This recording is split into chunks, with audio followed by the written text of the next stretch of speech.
mejor las cuestiones de liderazgo, las cuestiones de manejo administrativo para que yo sea un mejor activo para la empresa a largo plazo.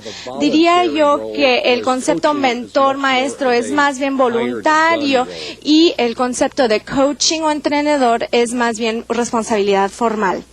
Vamos ahora a Panamá, escuchemos la pregunta que nos formulan desde la Universidad Tecnológica de Panamá. Muy buenos días.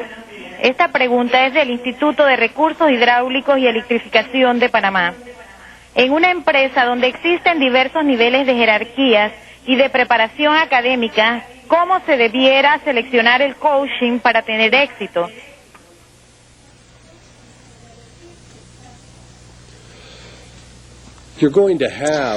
Va a tener varios niveles distintos de experiencia o talento dentro de toda organización. El secreto es respetar el hecho de que contará con jugadores promedios y ciertas superestrellas. Se les tiene que entrenar o hacer el proceso de coaching en manera distinta. En los Estados Unidos, en el deporte de básquetbol, hay un jugador muy reconocido, Michael Jordan. Y seguro estoy que el coach o el entrenador de Michael Jordan, que juega para el equipo de los Chicago Bulls, entrena a Michael distinto a los demás jugadores que forman parte del equipo. Así que deben de respetar las diferencias del talento con el que cuentan sus empleados y trabajar con ellos a su nivel y gradualmente ir elevando el nivel de cada persona. Vamos ahora a Cuautitlán, en el estado de México. Escuchamos la pregunta que nos formulan de la Universidad Nacional Autónoma de México, Facultad de Estudios Superiores. Adelante. ¿Escuchamos? Parece que se ha cortado la llamada. ¿Sí? Vamos a formular una pregunta que nos ha llegado vía fax. Esta viene del Instituto Tecnológico de Cerro Azul, Veracruz, México, y dice: usted indicó que el coaching es una destreza que no se puede aprender. Creo que estoy de acuerdo con eso. Sin embargo, si el don del coaching no es fácil para alguien como yo, ¿qué sugerencias tiene para poder ser un administrador más eficiente? Bueno, creo que inicia en uno mismo. Es muy importante que el individuo reconozca su propia habilidad, destreza o talento en cuanto a coaching o entrenador se refiere. Si uno quiere aprender y no le es innato, se tiene que tomar el compromiso para aprender eso. Les voy a sugerir algo un poco usual. Yo les recomiendo que identifiquen uno o dos equipos en su ciudad o región. Puede ser equipo de fútbol, soccer o de natación en algún bachillerato o preparatoria, y podrán ir ustedes directamente a conocer a los entrenadores de esos equipos y preguntarles, bueno, ¿qué están haciendo para mejorar el desempeño y ser un entrenador más exitoso y obtener mejores resultados en general? Creo que si fueran a hacer esto, verían cómo entrenan los entrenadores, sus técnicas y los resultados obtenidos. Y de México nos vamos a Lima. La pregunta la formulan del Instituto Nacional de Investigación y Capacitación de Telecomunicaciones del Perú. Adelante. Gracias. Don Armando, permítame 3 preguntas. ¿Qué diferencia hay entre un líder y un coach?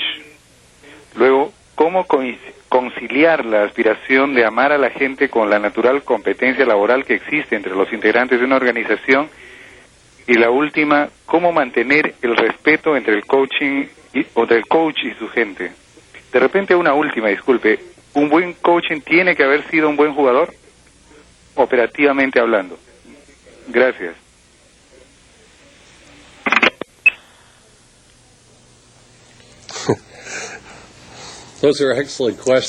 Todas son preguntas excelentes. Voy a tratar de contestarlas una a la vez. Creo que la diferencia entre un líder y un coach o entrenador es que un líder probablemente ha entrenado a personas y ha rebasado el nivel en donde está trabajando junto con las personas. Un líder más bien está orientado hacia la visión y un coach hacia la práctica, y ahí está la diferencia. Sin embargo, según mi definición, creo que el liderazgo tiene que ver con ayudarle a las personas a ir más allá de sus expectativas originales. También un coach hace lo mismo.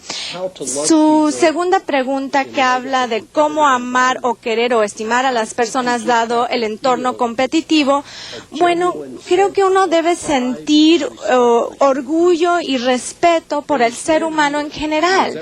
No hay líder alguno que haya podido lograr algo sin el apoyo de la gente, así que es importante que en el fondo estime o ame a las personas y respete las diferencias entre sí. Esto también es atributo importante del coaching, ya que se trata con personas de distintos niveles y habilidad. Así es que empieza estimando a las personas en el fondo de uno, lo que en ocasiones es difícil para los administradores porque piensan que el negocio es 100% negocio y en realidad se debe 100% a la labor de la gente. El tercer punto, en breve, que se refiere al respeto que existe entre un coach y un integrante del equipo. Bueno, si uno es un buen entrenador, lo van a respetar los integrantes del equipo. Lo mismo vale para el lugar de trabajo. Creo que quizá había otra parte a la pregunta que no escuché. Ojalá y la hayamos cubierto en su totalidad. Lo que queremos recordarles a los participantes es, por favor, una pregunta en cada llamada. Tenemos mucha participación de todas partes, total de que les encarecemos una pregunta en cada llamada y lo más breve que se pueda. La siguiente pregunta viene del norte de México, Sinaloa, el Colegio de Bachilleres, Estado de Sinaloa, Guamuchi. La escuchamos. Sí, adelante. ¿Cómo compartir conocimientos, destrezas y sabidurías para mejorar el desempeño de otras personas en instituciones educativas donde existe gran cantidad y diversidad de talentos y conocimientos?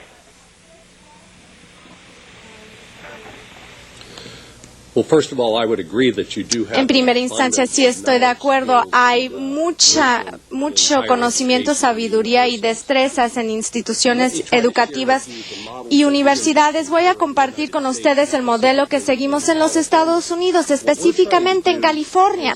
Lo que tratamos de hacer es formar sociedades o vinculaciones entre empresas, universidades y agencias gubernamentales, universidades ya sea de 2 o 4 años.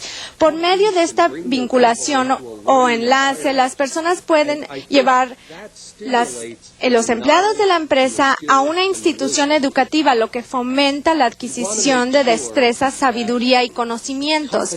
Deberán buscar que las empresas y agencias gubernamentales en su región conozcan no solo que están ahí presentes, sino que también conozcan las capacidades que les pueden ofrecer. Así que yo les sugiero vincularse con las empresas en sus lugares de trabajo.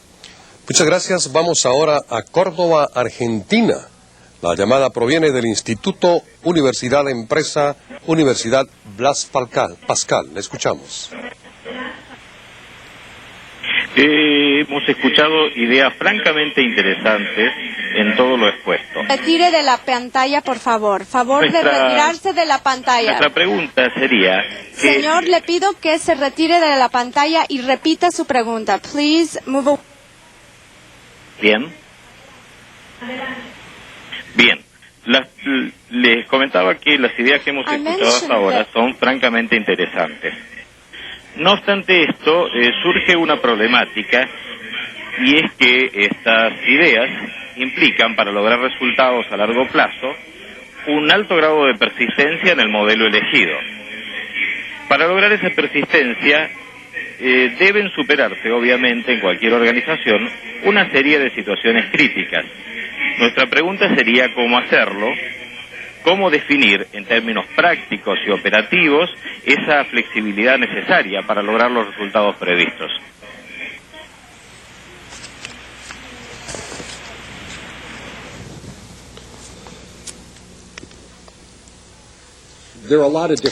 Hay muchas formas mediante las cuales uno pudiera analizar esto. Ojalá y supiera la información específica sobre su empresa o el reto particular al cual se enfrenta. Pero en mi trabajo con el Customer Relations Institute, en donde trabajamos con muchas empresas y organizaciones en todo el mundo, yo he visto que el reto más importante dentro de la organización en cuanto a formar o estructurar un programa de coaching o de mentor maestro, tiene que ver con una barrera cultural. Y al decir cultura, me refiero al estilo de administración o de liderazgo que los directivos superiores en una empresa utilizan para ya sea crear resultados o para motivar a su gente en base al miedo. Si uno tiene una empresa con base a una administración por miedo, bueno, será muy difícil crear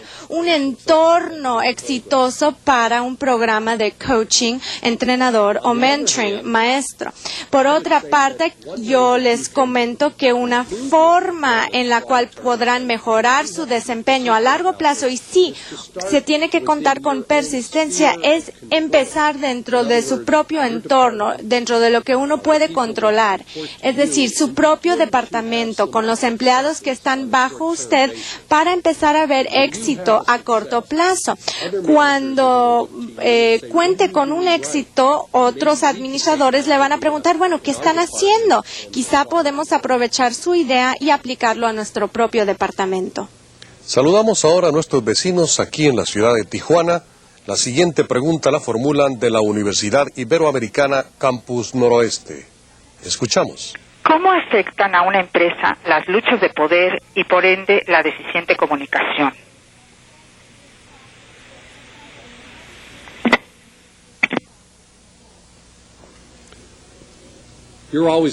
Siempre se verán estas luchas internas por el poder en una empresa y es muy natural. La razón por ello es que, bueno, hay intereses distintos que compiten el uno con el otro, hay ideologías que compiten, enfoques de comercialización diferentes y recursos que compiten el uno con el otro por cuestiones presupuestales, así que siempre habrá esta lucha interna en una empresa. La clave, bueno, vendría a ser que obviamente hay metas y objetivos que su organización o empresa se haya fijado y deberán garantizar que todos trabajan para lograr estas metas comunes. Hay muchas formas de poder alcanzarlas, pero en su empresa propiamente dicho deberán garantizar que todo el mundo está trabajando para lograr lo mismo. Se tiene que aceptar, en una empresa habrá conflicto, sin embargo, no es excusa para no trabajar juntos y hacer crecer la organización con este tipo de programa de coaching o mentoring. Vamos a atender otra llamada que nos llega también de la ciudad de Tijuana. Esta vez la hacen del Instituto Politécnico Nacional CITEDI Tijuana, Baja California, México. Buenos días. Buenos días. ¿Cómo atiende el programa de mentores la promoción laboral sin desanimar al resto del equipo que muestra otras habilidades no indispensables al interés de la organización? Gracias. Le voy a pedir que repita la pregunta, por favor. Favor de repetir la pregunta. Sí.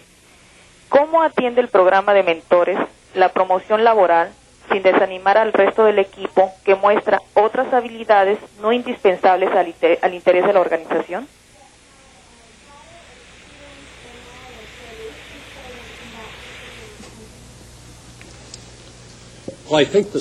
Bueno, creo que el éxito de un programa de mentoring estriba en el sentido de que se están colocando en pareja dos personas de distintos niveles o departamentos de una organización.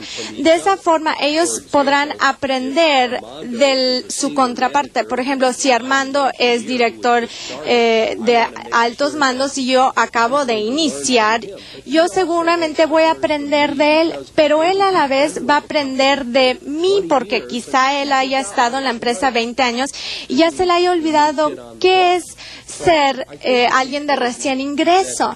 Así que importante es que las personas respeten el hecho que en un periodo, en un plazo de 3 semanas, muy breve realmente, que se van a reunir con su contraparte por lo menos 2 veces por semana para tratar de aprender de esa persona, que sea mutuo el aprendizaje. Posteriormente se evalúa el proceso y al obtener la retroalimentación se podrá mejorar ese mismo proceso. Y en el siguiente ciclo de 3 semanas del programa de mentoring, obviamente me van a colocar de pareja con alguna otra persona. Creo que durante el transcurso de 12 o 15 semanas realmente se completa este ciclo del programa y las personas se sienten muy bien porque han adquirido experiencias muy amplias. Viajamos ahora a México, Distrito Federal. La pregunta la formulan desde la Comisión Federal de Electricidad, Auditorio Atoyac. México, le escuchamos. Gracias, buenos días. Buenos días. ¿Qué repercusiones a futuro pueden tener las empresas que no usan el coaching y si tienen un estilo autoritario de liderazgo? Gracias.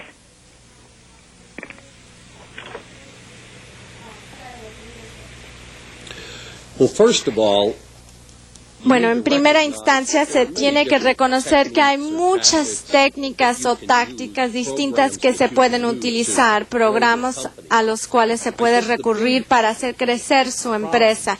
Creo que el problema fundamental en muchas empresas que no son progresistas, que mantienen el status quo, que no avanzan, es que ellos van a estar obligados a salirse de su negocio o van a estar obligados a cambiar. Así que las repercusiones a largo plazo de no implementar cierto tipo de programa de crecimiento o fomento de liderazgo en donde se invierte en las personas y las ayuda a desarrollar, bueno, estas personas se saldrán de la empresa o de la agencia y van a perder esa experiencia y se tardarán mucho y requerirán de muchos fondos para recuperar esas pérdidas. Eso vendría a ser el resultado más adverso. Nos conectamos ahora con República Dominicana. La pregunta la formulan desde la Universidad del Caribe en Santo Domingo. Escuchamos. Buenos días. ¿Cuáles son las características o cuáles son los indicadores numéricos que puede tener la empresa para medir un liderazgo eficiente?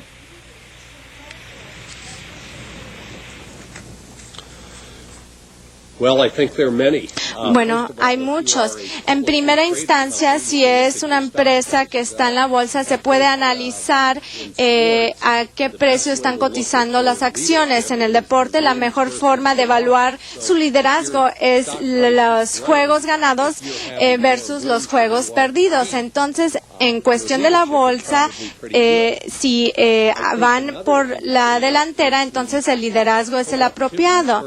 Otra cosa que se puede medir es la productividad por empleado. ¿Qué tanto gana la empresa por empleado?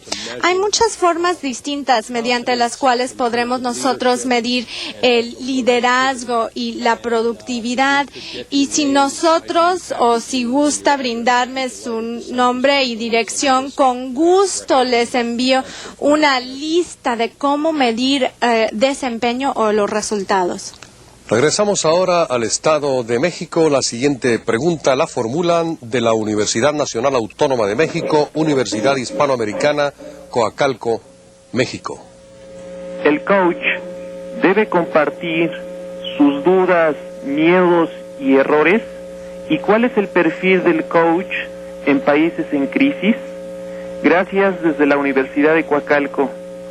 Hasta luego.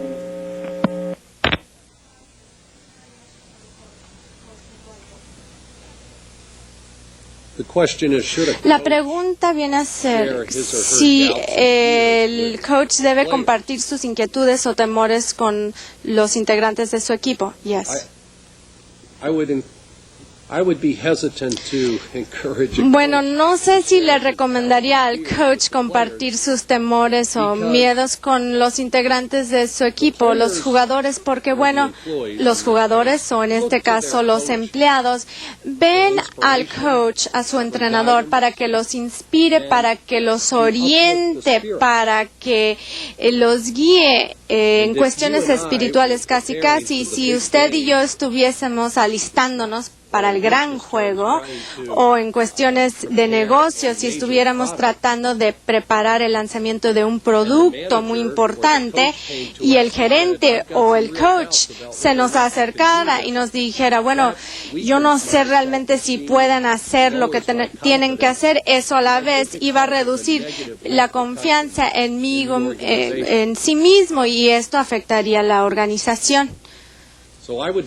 Así que, bueno, realmente no les recomendaría hablar tan abiertamente de sus temores o sus dudas. Más bien sería realista y trataría de motivarlos a pensar positivamente basada en los hechos para que los jugadores sepan en qué posición se encuentran dentro de la empresa. Regresamos ahora a la frontera México-Estados Unidos, esta vez a la ciudad de Tecate, Baja California. La pregunta la formulan del Centro de Capacitación para el Trabajo Industrial CECATI. Bueno, escuchamos. Sí, ¿qué opina de la utilización del TOP para la medición del desempeño y retroalimentación? ¿O qué herramienta recomienda? Voy a pedir que repita la pregunta y que se explique a qué se refiere con el TOP. Sí. ¿Qué opina de la utilización del TOP para la medición del desempeño y retroalimentación? ¿O qué herramienta recomienda? TOP es el sistema... Parece que se cortó la llamada. Bueno. Bueno. Adelante. Sí. ¿Qué opina de la utilización del TOP para la medición del desempeño y retroalimentación? ¿O qué herramienta recomienda? TOP es el sistema 1. The One System. Bueno, yo creo que en vez de tratar de hablar de un sistema específico, y sí hace un comentario muy apropiado, se tienen que medir los resultados. Las personas tienen que saber cómo van, cuál es su desempeño. Hay muchos sistemas excelentes que se pueden utilizar para medir tal desempeño. La clave viene a ser que tienen que informarle a sus empleados de su desempeño. Cada equipo quiere saber cómo va el juego. Cada jugador quiere saber, bueno, ¿cuál es mi desempeño? ¿Cómo puedo mejorar?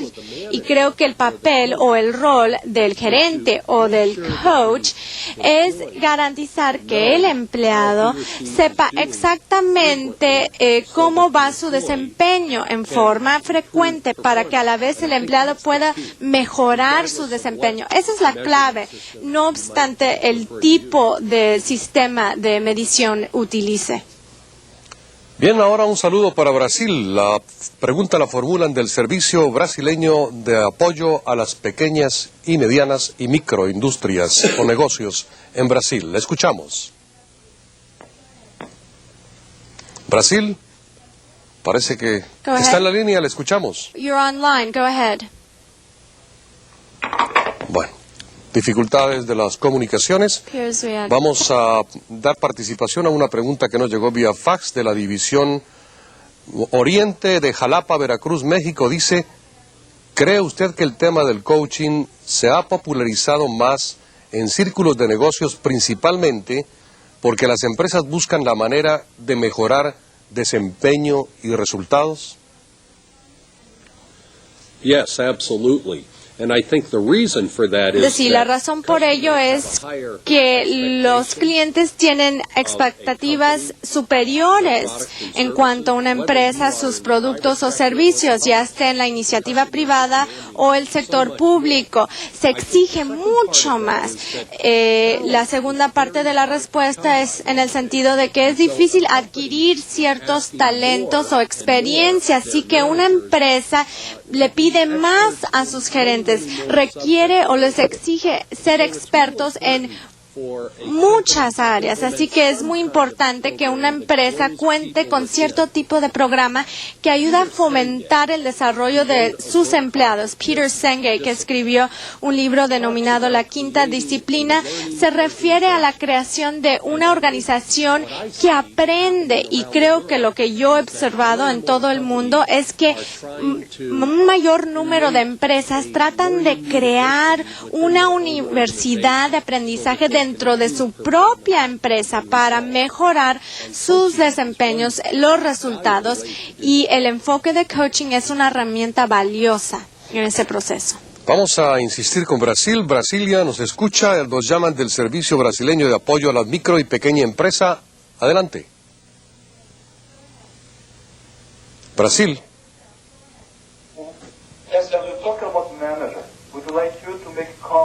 Yes, can you repeat the question?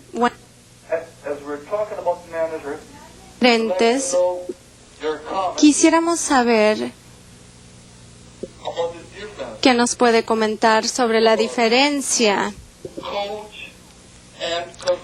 entre un coach y un consultor. Bueno, creo que la diferencia más importante es que el coach lleva una toalla para quitarles el sudor a los jugadores y el consultor lleva un portafolio lleno de relojes. Bueno, pero hablando en serio, creo que un coach es un individuo que permanece por un tiempo prolongado trabajando estrechamente con los empleados para tratar de mejorar el rendimiento de estos últimos. En cambio, un consultor o asesor, como un servidor, ingresa a una empresa por un periodo limitado para tratar de corregir cierto problema o quizá tratar de solucionar cierto proceso laboral. Creo que esa es la diferencia fundamental. Nos vamos ahora a la paradisíaca ciudad de Acapulco, Acapulco Guerrero. La pregunta la formulan del Instituto Tecnológico de Acapulco. Escuchamos. Buenos días. ¿Cómo hacer que los líderes cumplan con lo que dicen? Es decir, ¿qué mecanismos podemos crear los subordinados o colaboradores para apoyar al líder a que cumpla con lo prometido? Y la segunda sería pedirle una explicación más amplia sobre su comentario de que entre más cambian las cosas, más se asemejan entre sí. Muchas gracias.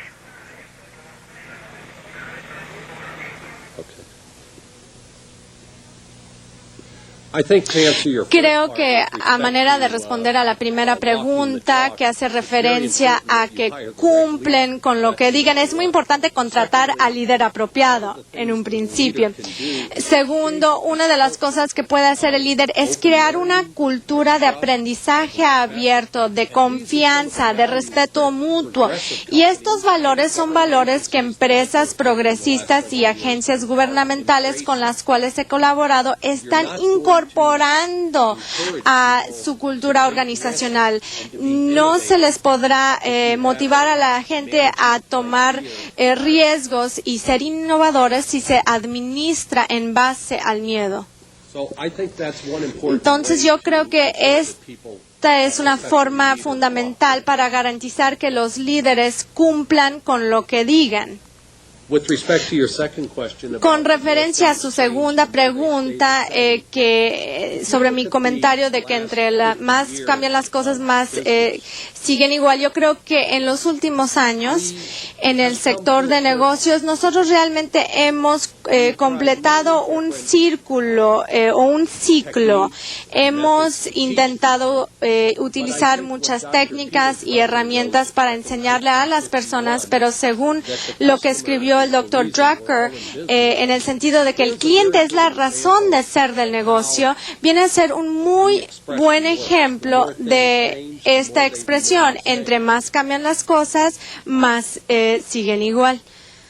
Nosotros en un momento nos distanciamos del cliente y ahora 50 años después de lo que sugería el Dr. Peter Drucker, hemos regresado al cliente como la pieza fundamental de cualquier negocio.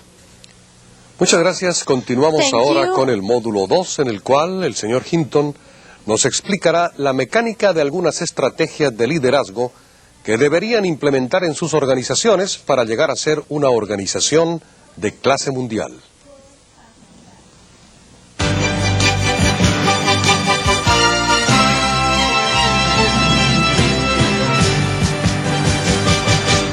No puedo pensar de un tema más fascinante que el que vamos a tocar ahora, el de liderazgo. No hay duda que un liderazgo fuerte y eficaz será cada vez más una necesidad a medida que nuestros negocios e instituciones busquen convertirse en organizaciones de clase mundial. Un liderazgo dinámico es especialmente importante en el sector público en razón de que los gobiernos y funcionarios públicos tienen la llave del crecimiento económico y del bienestar social en nuestras sociedades, estados y naciones. En el análisis de estrategias de liderazgo para organizaciones de clase mundial que quiero presentar, pretendo llevarlo